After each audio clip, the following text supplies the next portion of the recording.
Radar reacts. The Walt Disney Corporation has just announced an exclusive deal with EA, where EA is going to exclusively develop Star Wars games. I'm Hollander Cooper. Here with me is Lorenzo Valoria. Henry Gilbert. And yeah, according to this press release that I have in my hand right now, the Walt Disney Company and EA have announced a multi-year Star Wars game agreement. So essentially, though Disney's still holding the rights to throw out, have companies do social games and stuff, EA is the exclusive partner for core games. So that's crazy, right? Pretty nuts, yeah. So they've confirmed, they talked a little bit about it, saying that Bioware is obviously already making Star Wars games with the Old Republic, but they've confirmed that DICE and Visceral are being pushed onto Star Wars projects. Yeah, it's pretty nuts. I wonder if it started with EA just in conversations with Disney about extending the Knights of the Old Republic deal for the Old Republic, and then they're like, well, as long as you're giving us that, we publish other games, I mean, odds are, a lot of times, if you watch Mad Men, the style that they approach advertising is a lot like how in real life game developers approach getting a license, where you probably had Disney shopping around, hey, does somebody want to make Star Wars games, and each company kind of saying, yeah, we'll have Visceral do blank, and DICE do blank. And, I mean, you probably have Visceral on what? They're either finishing 1313 or making a new Jedi game. Yeah. And then you have DICE.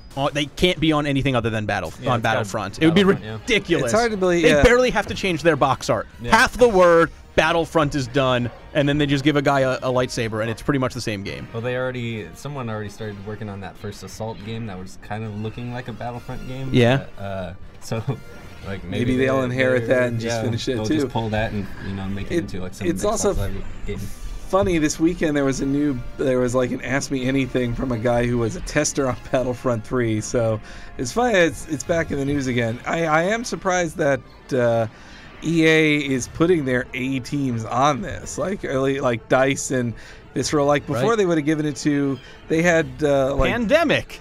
Well, yeah, it's Pandemic. Petroglyph. They used to have a company called EA Brightlight, which did all the Harry Potter games. And once the last Harry Potter game came out, they closed them. But those last few Harry Potter games were abysmal too. Yes, yeah. But I think that's probably part of the thing. I mean, you have to look at every company, every publisher out there that has the bandwidth to really take on Star Wars has developed some absolutely terrible licensed games. And Disney's afraid of that. They don't want to, I mean, they're trying to reboot Star Wars from a place that is already like that. You had a bunch of shitty Star Wars games, you had a bunch of shitty Star Wars movies, and now they're trying to move forward. So you probably had Disney being like, hey, companies, what are you going to give us? And you had Activision being like, well, we'll open a new studio to make a shooter, and then we'll close them. And then EA was like, fuck that. Here's the Battlefield team. Here's the guys who made Dead Space. They're already making Star Wars games just with different costumes. Let's just make them do the real thing. Can't wait for a Star Wars dismemberment game where you're just chopping people's legs off instead of shooting them off. Exactly. I mean, Disney or Lucas in general has already expressed interest in making a mature game. So. They may as well go all the way. Yeah. One of them has to be making the Episode 7 game. The movie comes out in 2 years, so this is when you would begin working on the movie tie-in. My guess is whatever BioWare was working on for Mass Effect is being shelved, because they're like, realistically, EA can't afford to give any franchise a break because they just needs that money.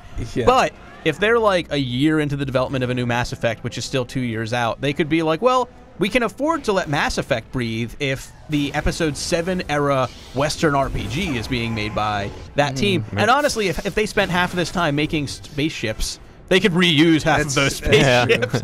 Also, I would hope they'd surprise us with they could just do Knights of the Old Republic 3 or whatever, but I would much more prefer if they're with Episode 7, there's this whole space of time between Jedi and 7 that they could place maybe. It could take place the next day for all we know. Like a Knights of the New Republic. Yeah, that's what I'm wanting. Like the New Republic or something like that. I think they could do some really cool stuff. I don't want them to be I love the Old Republic franchise, but we got the Knights of the Old Republic, which is awesome, and the Old Republic, which is 7 really good Knights of the Old Republic games. We've explored that territory. Yes. Let's see what the future of Star Wars has to offer, because it can't be much worse than the far past. Well, there is full future stories in the expanded universe, like Star Wars Legacy, the comic and stuff like that. It would be cool if they explored Like they could go way out in the future Though too. I think Disney has sort of haven't they essentially said like we're not they holding ourselves. expanded, Yeah, like it exists. That's not canon. Yeah, whatever, but we're not going to hold ourselves to That it. was like Lucas fanfic. who approved that stuff. Yeah. not them. Yeah. I think what Disney is also just trying to keep things uncomplicated. They're like, yeah, why give it out to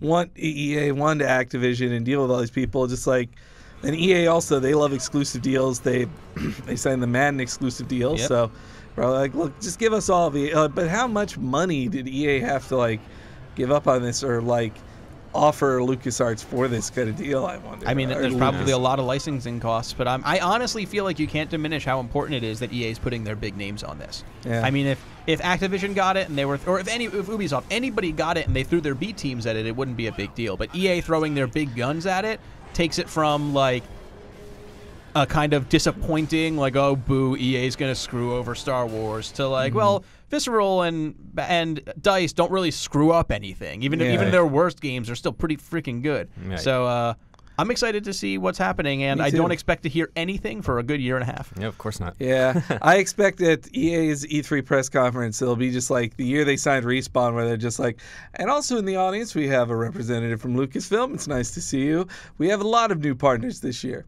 Anyway, and then Or even better, they're gonna blare the Star Wars music while they're Yeah. talking about it, and then just like moving on. The Need for Speed franchise is very important to us. So that's it for Radar React. Obviously, it's crazy news. I don't think anybody was expecting this to break up No, no today. way. But yeah, be sure to check back on GamesRadar.com for more news and about this and exactly what we think is going to happen with EA and Star Wars.